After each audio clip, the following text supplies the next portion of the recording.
And today's topic is discovering training, talent development, and how to transform organizations' learning cultures.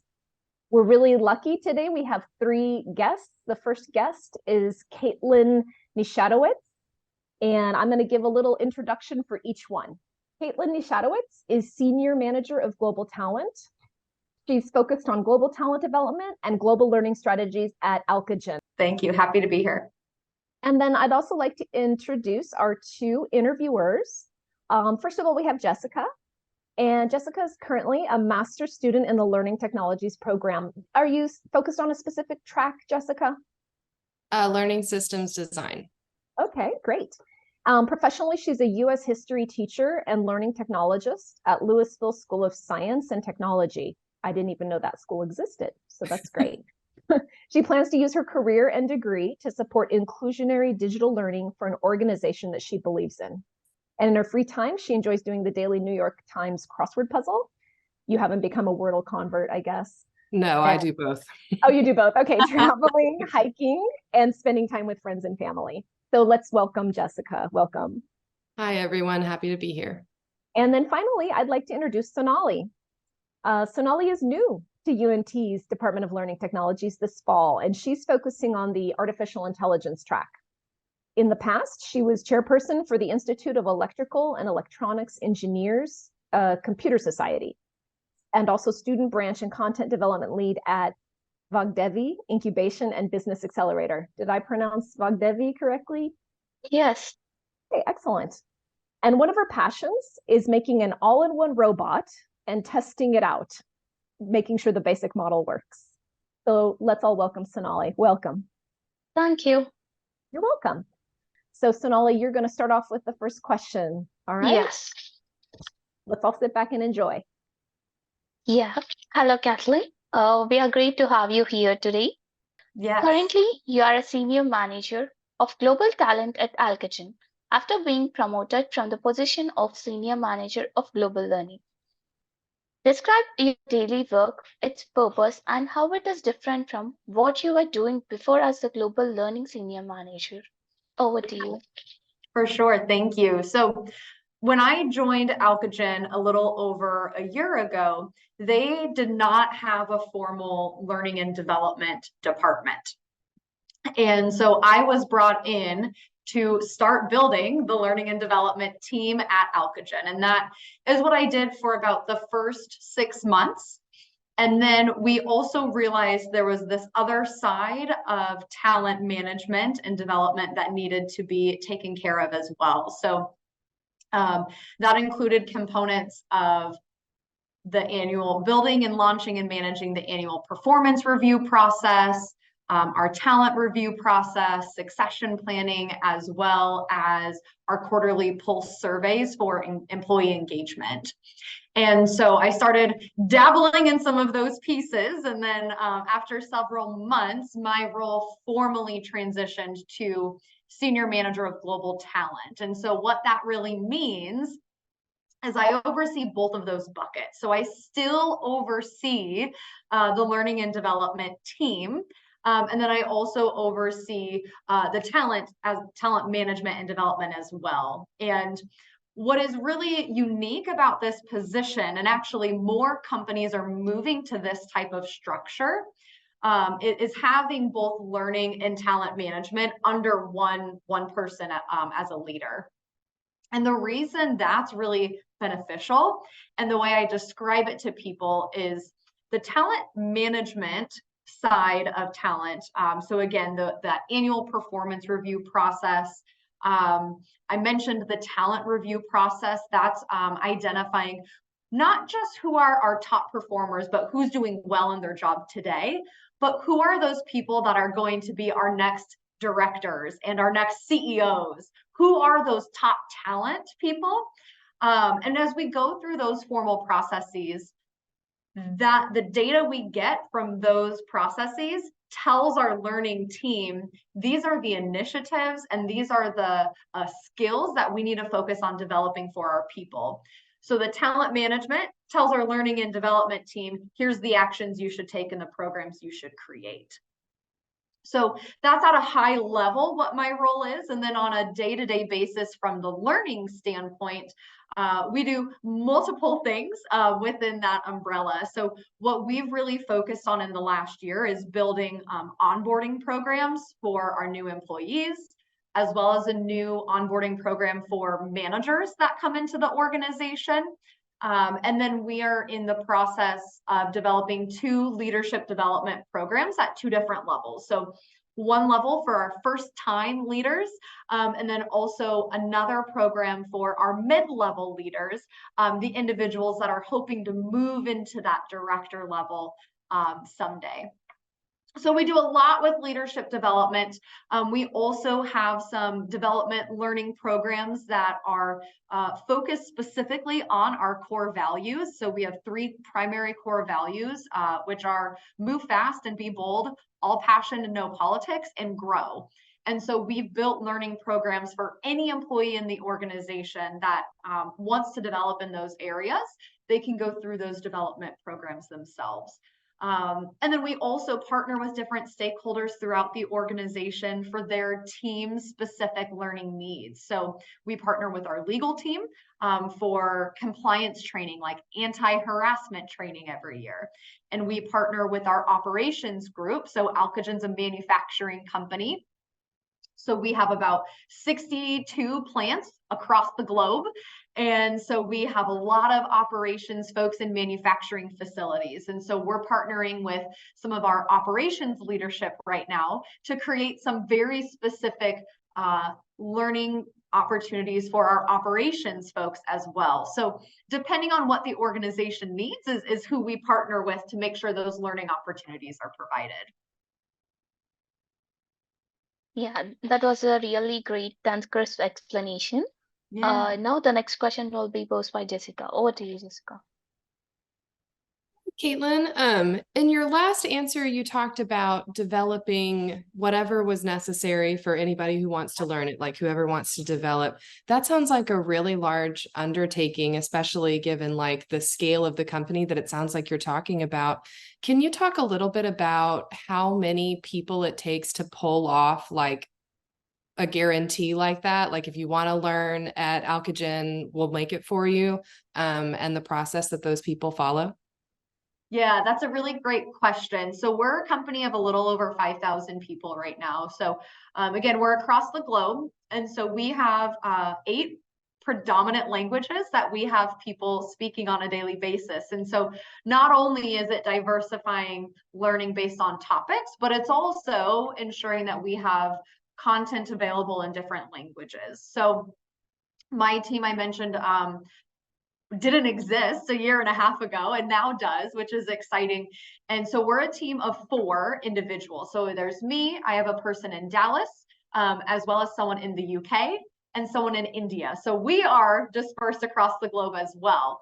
And as a small team, you said, man, that sounds like a heavy lift for people to do. And it is, but we partner a lot with our HR business partners in the organization. So we have an HR partner that oversees each plant location. And so they help us with translations. They help us with rolling out all of the programs we're doing, supporting those programs once they've launched.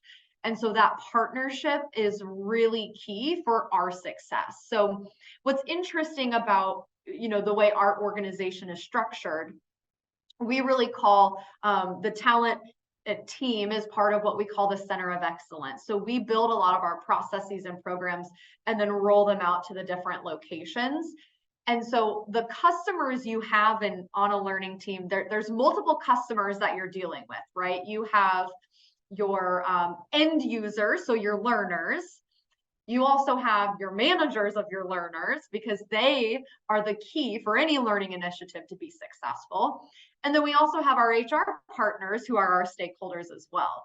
And then of course, our senior leadership is another level of stakeholders. So there's lots of customers that you're thinking about, and everyone plays a key and critical role in the success of those initiatives. So a lot of building the learning programs is one piece to the puzzle. The other piece, and when I was looking at some of the courses you all are taking, one of them was related to project management. I was so happy to see that, because this industry requires very strong project management skills as well as marketing skills. It's great to build a program, but if nobody knows that it exists or how to get to it, there's no reason to have the program. And so the first piece of building anything is, of course, creating the content, creating the curriculum. And then the next piece is getting it out to the right people and making sure not only they know that it exists, but how to get there easily, right? Thinking about that end user experience is also really important. So I know I kind of went on a tangent from your initial question, but I hope that answers your question. Oh, no, definitely. Thank you for kind of expanding so much on that. The way that you explained it has me thinking about all of the different people who are actually really involved in the process beyond your team. That's really illuminating. So thank you. You bet. Our next question. It says that you have been at Alcogen for about 1.5 years, and you've mentioned, how much growth has happened in that time alone. But before that, you were at NMC CAT in Omaha, Nebraska. Can you describe that role in that company?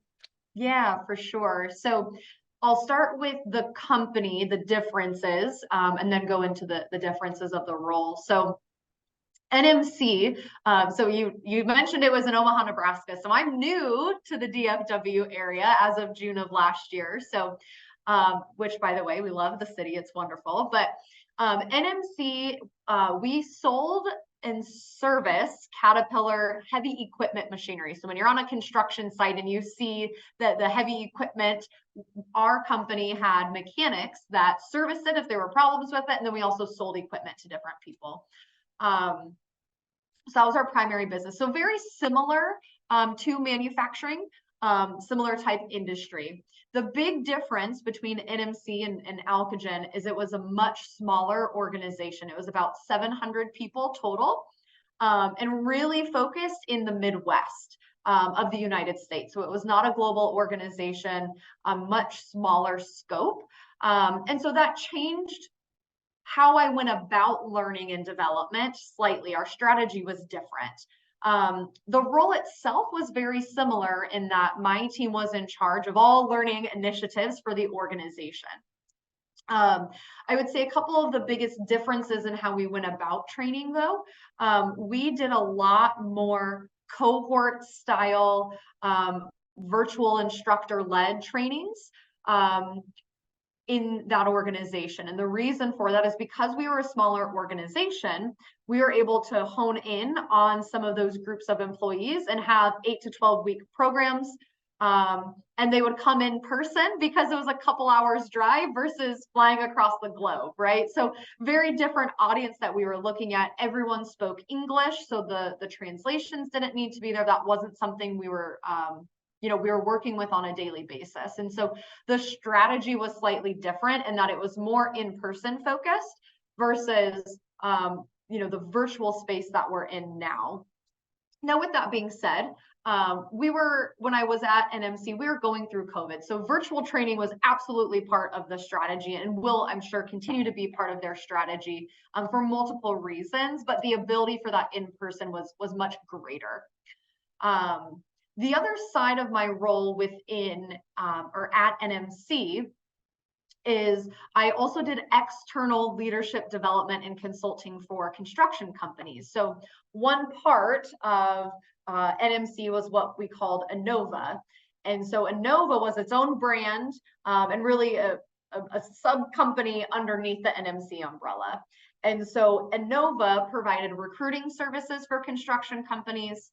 And then we also built and launched leadership development programs for those organizations. And so, again, it was folks that were all within Nebraska at the time. And so they would drive in for their in-person training. And every week we'd have a 2-hour session. And it was a 12-week program. I think we had 12 weeks of leadership topics that we went through. And it was leadership development for leaders in construction. So that was another, I really had a dual hat in that organization. I serviced our internal organization, but then we also had our external customers as well. So unique opportunity because Innova was a brand new organization. So it had the vibe of a startup within an organization that was very stable and had been around for a really long time. So that was a lot of fun it was kind of like playing in the sandbox, but very safely. So yeah. That's really cool. I wonder if, being a part of starting that other smaller company under your hood, kind of prepared you for this 1.5 years where you've like grown this brand new team. Have there been any like similarities? Yeah, for sure. That's a great question. So I think, well, yes, short answer, absolutely. I think any role that someone is in, you're learning things that you carry into your next position. But one thing that stands out to me as I was thinking about the transition from Innova and NMC to Alcogen, I mentioned that importance of marketing. And because Innova was a startup, I helped to design our website. I built all of our marketing materials. And so although I don't have a marketing or I do have a communications degree, but I don't have a specific degree in marketing. But having that experience has helped me understand and to think about, I understand what this learning program means because I built it. But people that aren't in learning and development, they have a different day job. They don't understand it in the same way I do. So how do I appeal to them? How do I influence them to say, hey, you should pay attention to this program or initiative that we're launching. There's value here for you. That's a message that we have to continuously tweak and make sure that we're really focused on. And so I think that experience with Innova certainly helped me with that mindset around influencing folks to be excited about our opportunities. That is really important. Thank you for sharing the importance of marketing across both of those. It does strike me as really important, and another, stakeholder perhaps who's yet again involved in this process. Yeah, for Thank sure. you. I'll pass it back over to Sonali. Thank you, Jessica. Now let's get into the next question, Kelly. You have also worked at Innova and C&A Industries, right? So can you please explain to our audience the reasons you made the moves to shift the company and start on your own so that we can know your professional goals and personal goals? Yeah, for sure. So C&A Industries is where I started my career. And it's interesting because I learned about that role because someone came to one of my college classes and talked about their company, and I connected with her, got an internship, and then started working there full time, and was a wonderful, wonderful organization. Our learning and development team was made of 13 or 14 people, so a large learning and training group, and has won multiple awards for the training and development programs they put in place. So it was the perfect place to start a career in L&D because I saw the best practices and what we can do and what's possible, and really, really incredible experience. And in my time at C&A, we were or C&A Industries, which is now Medical Solutions, is a staffing and recruiting company. Excuse me. So the organization helps companies and employees find each other. So they help people find jobs and help companies find the right people for open positions they have. And so I started out as a recruiter and then transitioned into the training department. And I did most of the time I spent there was building and managing and facilitating our new hire sales training programs. But I really had, after several years, I had a really strong interest in the leadership development side of things, the personal and professional development side of things. And the organization, because they were so well equipped with training, helped me start to transition into that space while managing those sales training programs. So got some really great opportunities. And then what I realized, though, is I was starting to feel stagnant. I'd been in the sales training for several years. They weren't able to move me out of that position into a full-time position in professional development, leadership development training. And that's where I knew where I wanted my career to go. And so eventually my favorite leader that I've had, she's phenomenal. She sat down with me and said, and this I think is a really good picture of a great leader. She said, we love you here, but you're not going to keep developing the way you want to. I would start looking at other positions outside the organization. And that's hard to hear, right? But it was the best thing I could have ever done for my career. So I did end up transitioning over to NMC because the position was specifically for building leadership development programs and professional development programs for the organization. And then after that transition, 6 months later, my leader at NMC left, and our VP of HR said, I think you can lead this group. What do you think? And I said, okay, let's try it. So I transitioned into my first leadership position.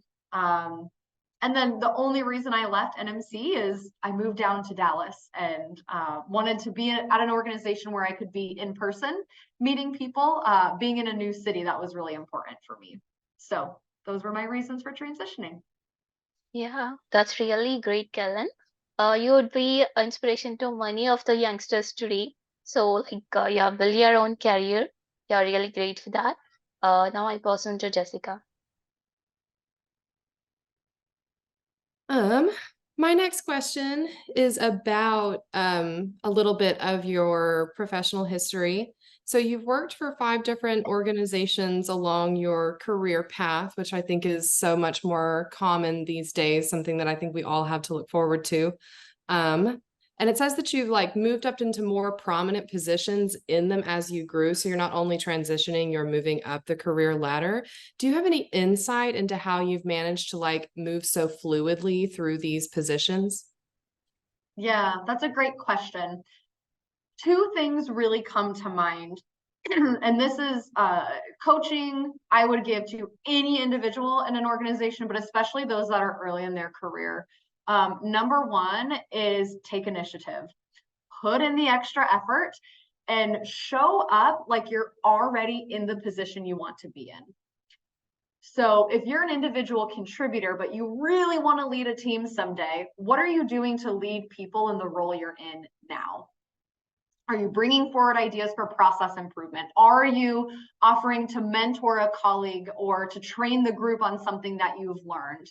Are you mentoring those around you? Are you positively contributing to the work culture, or are you negatively contributing to the culture?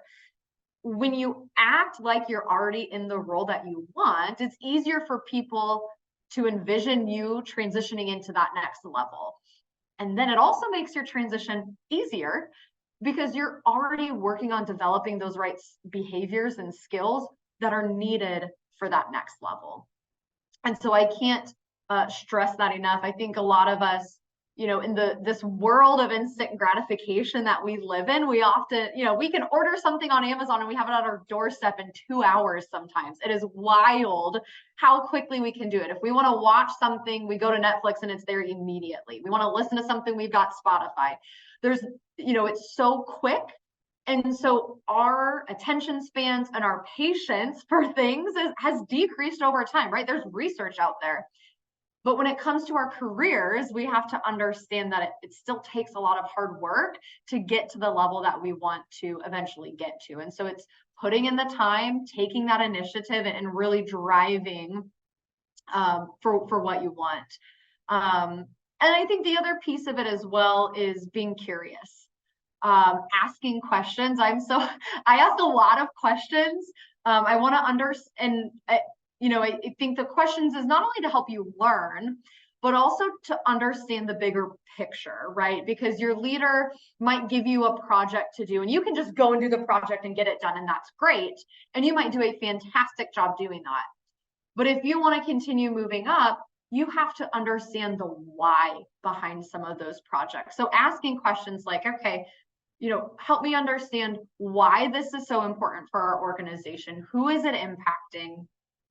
And how does it connect back to the bigger picture and the strategy of the organization, right? We all want to know the impact that we're making in this world. And sometimes that can be hard for us to clearly see when we're in some of those, really tactical projects. And as leaders, we should be sharing that information with you, but we don't always do that. And so if you can ask some of those questions, you can get curious, that can help you as well.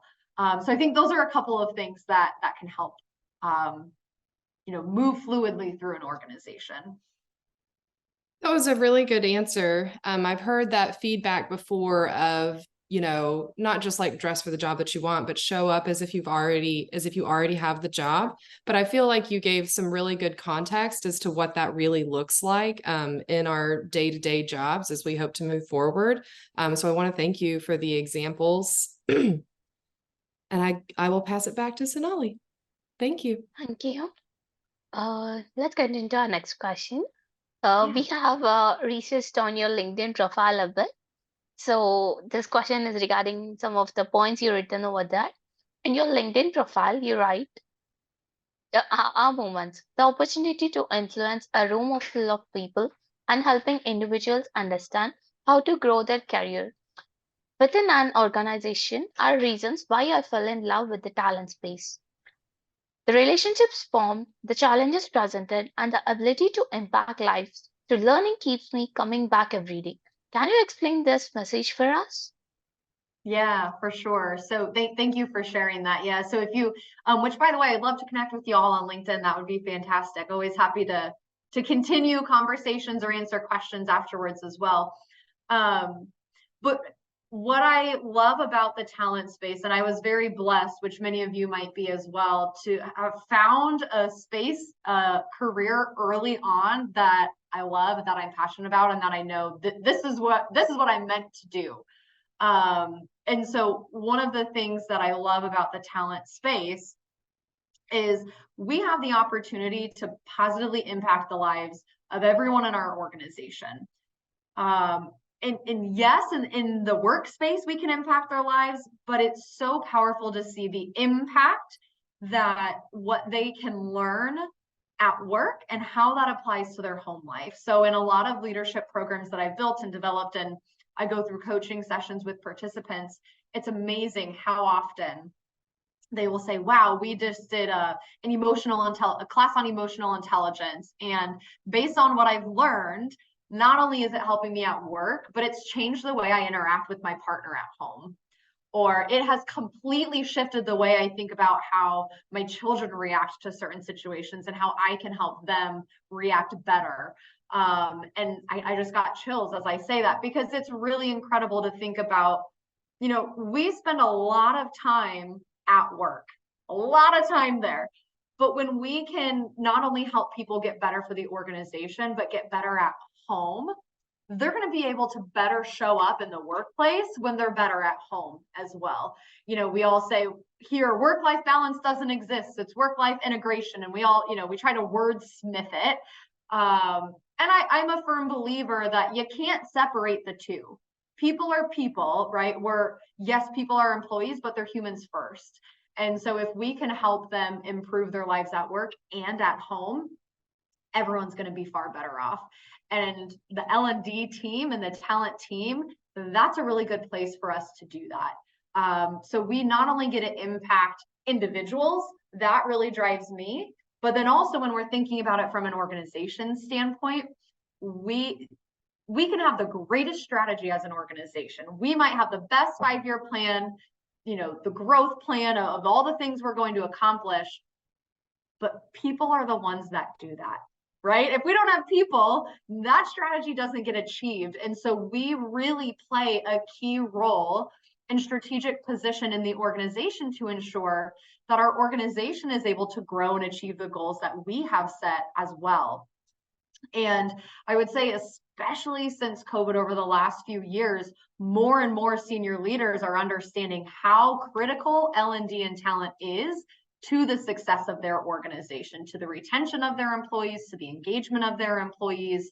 And so again, knowing that L&D and talent has the ability to impact lives and the organization, and what's better than that, right?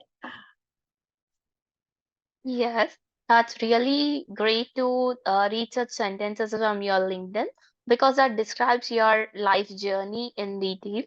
So over to you, Jessica. Thank you, Sonali. I also thought that was a really great answer, and kind of sheds light on the purpose of the L&D department and kind of the growth of that, part of a business over the past couple of years. So your education background is varied. It says that you have an undergraduate degree in speech communication and a graduate degree in industrial and organizational psychology. And this is kind of a long one because I have this list of our classes. Yeah. But I'm wondering if you can compare what you studied within those degrees with our learning technologies track, especially the workforce learning and performance and the project management tracks. Those have some courses in cognition and learning, but then they also focus on some real world things like foundation of workforce learning and development, interpersonal skills, technology entrepreneurship, distributed leadership, corporate presentation skills, and more. Is there anything similar or different about your coursework, and how do you think these courses would prepare students like us for a job like yours? Yeah, for sure. It's a great question. So when I was reviewing the list, and it's been a couple of years since I've been in my master's degree, so I'm like, what were my classes called? So I was trying to do a decent comparison here. But I would say some of the similarities that I noticed at a high level. Some of the adult learning principles, of course, were certainly similar. I think, I mentioned the project management course or kind of track that you all have is hugely important. It's around performance improvement. There was a class I had in my master's around performance appraisals and how do we evaluate performance of employees. So similarities there. I also think there were similarities in presentation skills, which I will tell you, I know that's not everybody's favorite, but in a corporate, if you're going into a corporate space, even if you're in the not so corporate space, presentation skills are critical. There's always going to be a reason or a time where you need to present in front of a group, whether it's 3 people or 25 people or 500 people. And so having the confidence to not only put together a presentation, but then to facilitate that presentation is really important. So I do think those two topics have a lot of value. A couple of the additional topics I noticed in your tracks that I think are fascinating, and I'm jealous that I didn't get those in my program. There were several courses that looked like related to AI, and AI existed when I was in my master's, but it wasn't as big as it is today. And really, we're just on the cusp starting point in L&D of understanding how to leverage AI.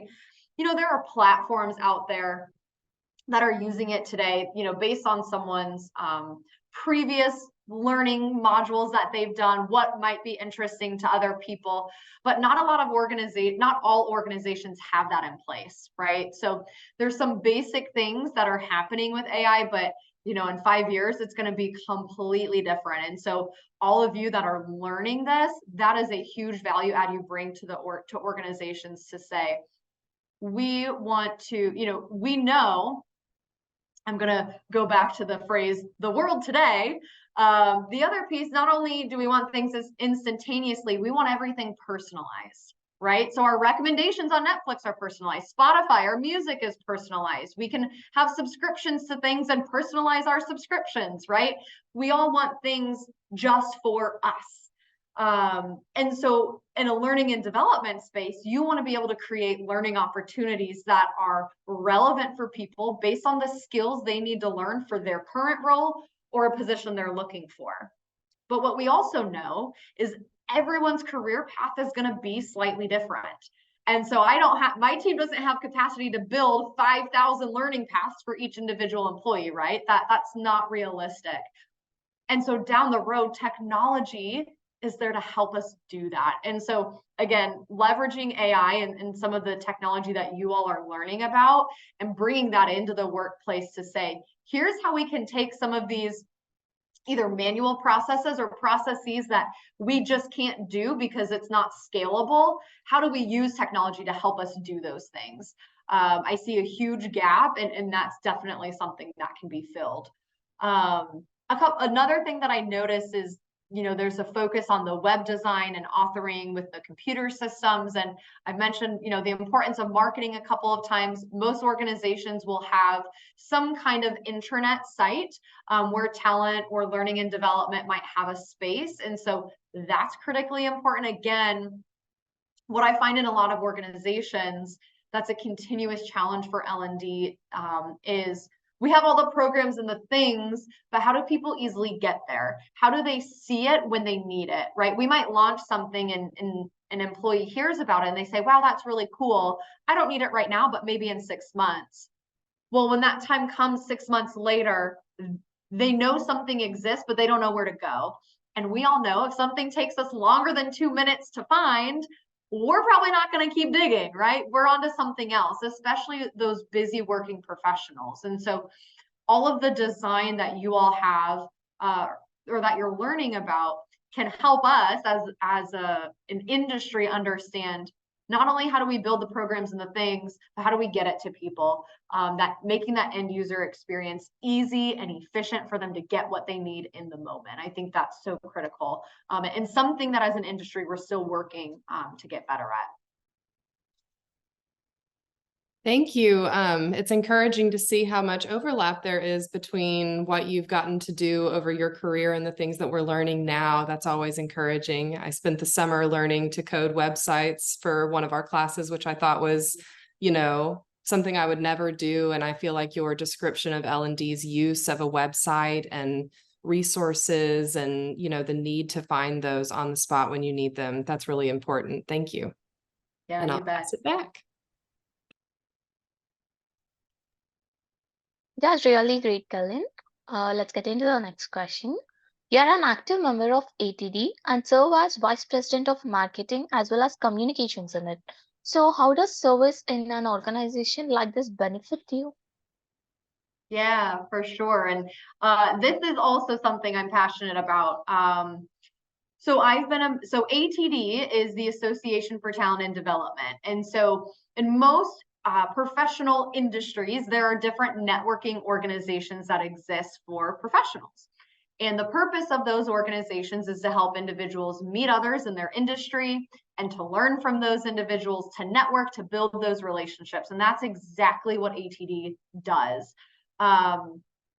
So as a member of ATD Dallas, as you mentioned, I'm the VP of Marketing and Communications. So my role with the organization is to help ensure our members understand what events we have going on, what opportunities exist for them to meet other people, to learn, to grow. And our theme for the year is to connect our industry, to connect professionals, to help them, again, in whatever way their career needs that support. And so for those of you that are newer in your career, or you're transitioning industries, or heck, someone that's a veteran and just wants to keep learning like me, this type of organization is amazing, because when we're in our day-to-day at work, we can get very siloed. We can get that tunnel vision of what's happening in our organization. And if we don't keep that broad perspective, we can lose sight of what are the trends. And also, if other people are struggling with the same things, sometimes it feels a little bit better to know you're not alone, right? So there's really 3 key things that I think ATD helps individuals with. I mentioned one of them is it helps to grow your network, to meet other people that are doing the same type of work that you are. It allows you to share your expertise and your experiences, and then to hear from other people. We also hold monthly events where we talk about specific learning topics. So you can learn from industry experts, right? That's another huge thing, to just keep yourself current on what's happening. The other piece, in addition, I would say it piggybacks off of growing your network. If and when you're in the job market, this is a huge help. I found when I transitioned from C&A Industries to NMC, I found that job through a connection at ATD. Otherwise, I might not have known about that position. And that individual was able to put in a good word for me. And so that's another key reason to think about an organization like this. And then also, when you are, and this is actually how I got involved with ATD, I was ready for a leadership position in my organization, but there wasn't one available.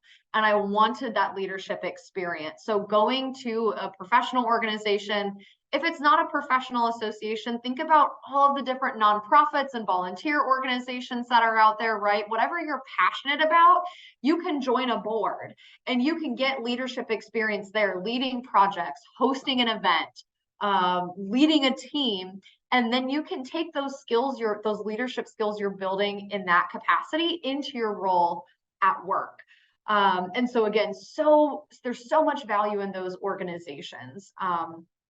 And most organizations, ATD included, I'm part of ATD, so that's what I'm really explaining. But in most organizations, there are student and discounted rates. So your membership is far cheaper than if you were a professional working, because we want to include students to help them learn and grow, and make it inviting for you. So that's, at a high level what ATD is, but also the value that you can get, whether you decide to explore ATD or another organization. I highly recommend doing so as you're going through your career. Thank you, Kaitlyn. Yeah. Over to you, Jessica. So Jessica, I'm going to let you ask the last question. We do have several questions in the chat. So let's get one more question in from you, Jessica, and then we'll move on to the questions in the chat so we have time to get through them all. Okay, go ahead. All right. So our last question for you is, what advice do you have for students that want to make a career in the talent space like you have? And what advice do you have for professionals who might want to grow their career within the space? Yeah, for sure. So we talked about networking, so I won't go down that rabbit hole again. We know that's important. But what I will say is, especially if regardless of where you're at in your career, the great thing about the L&D space is we're all learners. And so we all like to help people. And so if someone's curious about something, I'm always willing to sit down for 30 minutes and talk to them about our industry or their career or where they want it to go. And most L&D people are the same way. And so I would say, especially when you're still in school, when I was in my master's, I'll say I took advantage of it in a positive way, but I would reach out to industry professionals and say, I'm in my master's and this is what I'm studying. I would love to hear your perspective from your career and what you're doing, and, get advice on, what I should be focused on learning. And it is amazing what you will learn when you say, I just want to have a 30-minute, informal interview conversation with someone. So I would recommend doing that, reaching out to folks. Again, people are very open to saying yes. But the other piece of that as well is going into those conversations and also saying, what value we like to learn, but then what value can I provide back to them as well? So you might say, well, I'm a student. What can I provide? I've shared a lot of things here today. There's so much you're learning that in our day-to-day work, we're not able to focus on. So you can go into those conversations saying, here's what I'd like to learn. And if you have questions about AI, or I'd love to share with you what I've learned in my class, and let's talk about how that might work in the real, corporate space or in the working world.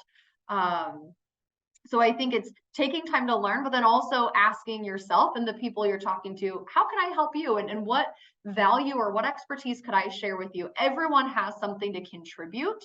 And so I think my other piece of advice is don't sell yourself short. We all often get that negative self-talk of, well, who am I to say? Or this person has 10 years of experience and I have 0, or I'm new to this industry. It doesn't matter. Your perspective is unique, right? We all have different life experiences. We've all learned different things. And so every perspective has value. And so don't sell yourself short. When you feel like you have a question, don't be afraid to ask it in a meeting, because that's also how you learn. And the last piece of advice I would say is don't put yourself in a box. So my current role, we've talked about is learning and talent. And I shared some of the basic things that I own. But in my role, I've also had the opportunity to dabble in our recognition platform, which is a way that we can send, recognitions to people that are doing great work in the organization. I've had the opportunity to dive into our diversity metrics to see what that looks like. I've had the opportunity to explore our global mobility group, which is essentially excuse me, when we send people from one country to live in another country for 1 to 2 years for a work assignment. and all that, and all the details that are important for those types of assignments. That's not my day-to-day role, but I've played a part in all of those things. And that's helped me learn to be better in my role today. So don't put yourself in a box, be open to learning and trying new things, being on a project team, because when you can get that experience, that's sometimes, not sometimes, it's often the best type of learning opportunity you can get. Thank you. That was all really wonderful advice. And I really appreciate you answering all our questions today. And sounds like there are several in the chat. Yes, thank you for the wrap up, Jessica. And I also want to thank you for your answers, Kaitlyn. You gave me an opportunity to make a shameless plug for the mentoring program, because a lot of what you had to say does have to do with, like you said, building your network. And I was at a conference in New York City in the spring where, you know, a PhD person who'd done a bunch of research in the field said it's been proven that 85% of us get our next job through networking, not just applying blindly on LinkedIn and things like that. So let's go ahead and now get to the questions in the chat. So if some of you that are here, I know you're already signed up for the mentoring program because I recognize your names, and some of you are on the wait list or you're going to sign up in the spring. So when you see that email come out from me in January calling for mentees, please fill out an application and let's get you signed up. Maybe you'll be connected to someone like Kaitlyn who is in the mentoring program for us this semester. So we're going to start with Cassandra's question. I'm sorry, Eugene's question. Okay. Eugene writes, what are the key skills that are required for instructional learning, and how can a learning technologies graduate from UNT fit into Alcogen? Yeah, that's a great question. So I have an instructional designer / e-learning specialist, right? There's lots of terms and names for the job titles out there. I'll share a couple of examples, Eugene, and if that doesn't answer your question, you can put it in the chat and we can chat further. So the e-learning designer I have on my team, he creates e-learning modules for our organization. So there are a lot of external vendors you can work with that can provide learning content for your organization, but there's always those pieces of learning that are customized for your organization that need to be built. So he uses various authoring tools. He uses Articulate Rise and Adobe Captivate and Camtasia to build different e-learning modules. And then of course we share those with the organization. So he plays a key role in any initiative that we're launching, because usually there's education that goes around it. And so we often create those custom learning modules for that purpose. I would say we also have, instructional design is also, so we have e-learning, we have instructional design, which is the building and the creation of curriculum or content that's critical for any piece of learning program that you're putting in place. So that some organizations have that as a separate role itself. Alcogen's organization, for example, because our team is small but mighty, we really are Jacks and Jills of all the things. And so we do instructional design, we do the e-learning and the facilitation and all of it together. The other side of things that I would say from a technology perspective that we do on our team is we have an LMS, or a learning management system, that houses all of our learning content and then allows us to track the learning that's being completed, and we can pull reports from that. And so someone with this type of degree, I think, can also help with implementing LMS systems into organizations, expanding the usage of those, but then also the data analytics that go behind that. That's a huge piece of L&D that people are really starting to focus on, which is, we do all these great things, but how do we show the organization the ROI of these awesome learning programs and initiatives we're putting together? And so I think those are 4 different types of roles or examples of how everything you're learning on a daily basis can be pulled into a day-to-day role. All right, thank you. And then Cassandra asks, when developing a global team in talent development, or L&D, what can be a couple of challenges you need to prepare for, I think is what it means, to handle? And how do you keep your employees engaged with serving the employees in an organization?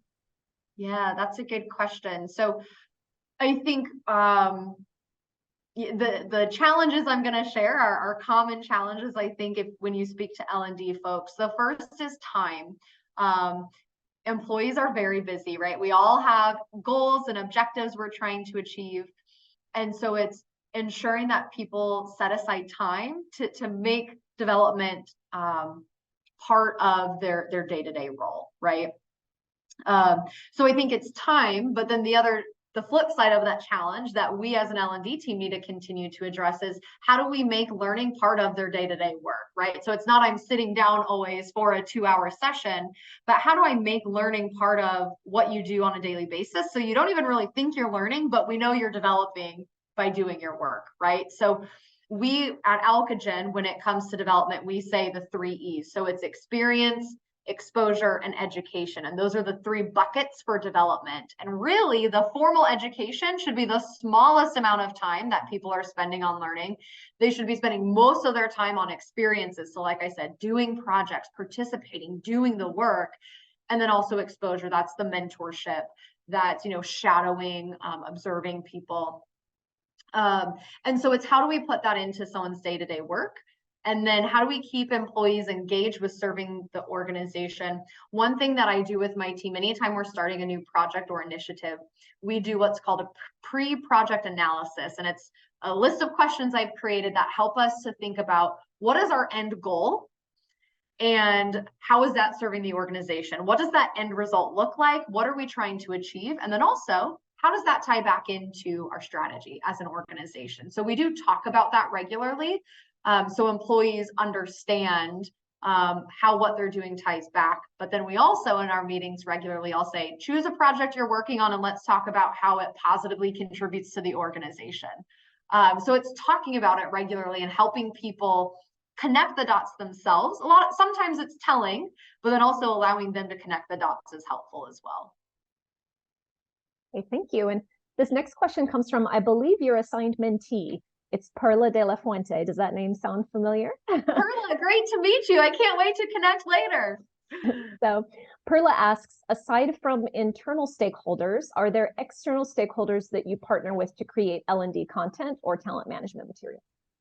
Yeah, good question. So I briefly mentioned it. I'll dive a little bit deeper here. So there are a lot of different vendors that you may work with from an L&D perspective. So for example, if you have a learning management system, those are not typically built in-house. So if you were to type learning management system into Google, there's going to be a lot of companies that populate for you. So you would have a vendor or a customer success manager if you have an LMS. So that's a partnership you have. Another common partnership I mentioned is a lot of companies will have a learning vendor that provides e-learning content into your LMS. So for example, there's LinkedIn Learning. You may have heard of Skillsoft, or there's Open Sesame and Cornerstone. I could go on. There's a lot of other organizations like that. So if you have e-learning content, an e-learning content provider, that's another vendor. If you're at a global organization, you might have a vendor that helps with translations and localization of e-learning content. We do that in-house. Our HR partners help us with that, but sometimes that's a vendor you might have. And then if you have any, there's a lot of external vendors that will provide leadership development coaching or programs, or if you do any type of assessments like a DISC or a PXT or all of those sorts of things, there are typically vendors for that as well. So I know that was a lot of info in like a short minute of listing that out, but the answer is yes, lots of different external stakeholders you might have as well. Thank you, and thank you for that question, Perla. And we have another question, and it's from Kashal. I hope I'm pronouncing your name correctly. I love that this particular person is, I believe, a data science major, but they're here to learn about the talent development. And like you said, everybody in the organization has to think about this. So the question is, as you are leading the global talent and global learning in your role, what type of tools and technologies do you use for doing learning analytics? Aha, there's the analytics part. Yeah, also, very good. You want to start with that one, and then I'll continue. His question has more parts. Sure, yeah. So in my previous organization, when we were at NMC, we were starting to play with Power BI. So that was still pretty new for us, but we had some basic metrics that were in there from a talent standpoint around turnover. That was the primary one that we were looking at first. Right now at Alcogen, I mentioned our LMS. We use Workday as our platform. So Workday does a lot of different things as a system, and any system you have has a lot of reporting capabilities. So Workday has some dashboards that can be created. There's reports you can pull. So if the dashboards aren't created, that kind of show you the nice pretty graphs. We do a lot of it in Excel ourselves. So, right, I've learned more about Excel than I ever thought I would learn in the last year and a half, which I think is just a clear picture of, you know, the skills you have when you leave school. You think, oh man, I'll have this forever. This is all I need to know. Definitely not, right? Our roles are constantly changing. And so the analytics is huge. But right now, Excel's big. Our organization for other data analytics, I know, uses Tableau. We haven't gotten into that as an L&D team yet. But those are the two primary tools. I'm sure there are plenty of others out there that I'm just not familiar with, which again, is how you all can educate us. But those are the two platforms that I know. Again, we use Excel a lot right now. Yeah, and his follow-up question is, as leadership, what would be your requirements from a data analyst? And are there such roles at Alcogen for data analysts? Good question. So yes, we have some analyst roles, more so in our IT department right now. I don't have a role like that on the talent team. I know it's something we want to get to at some point. So, you know, as far as requirements, I don't have a list of requirements because that role doesn't exist today at Alcogen. I know it exists in many other organizations though. So don't let that, you know, steer you away if that's something you're really passionate about and where you can add value. There's plenty of organizations that have those types of roles.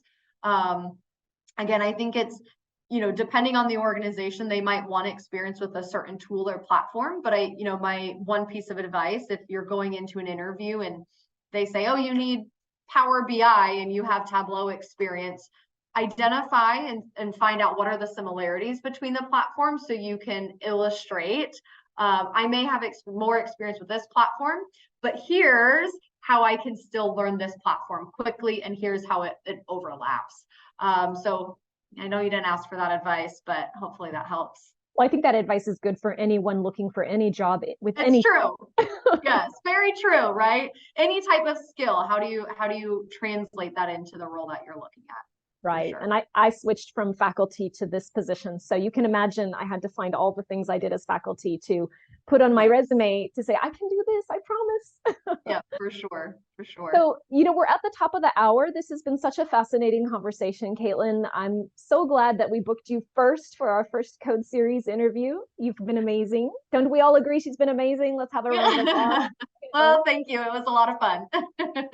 And then I'd also, oh yeah, Jessica and Sonali definitely had some good questions. So I'd like to thank Jessica and Sonali also for being our first two interviewers, and you both also did a great job. So thank you so much. Yes.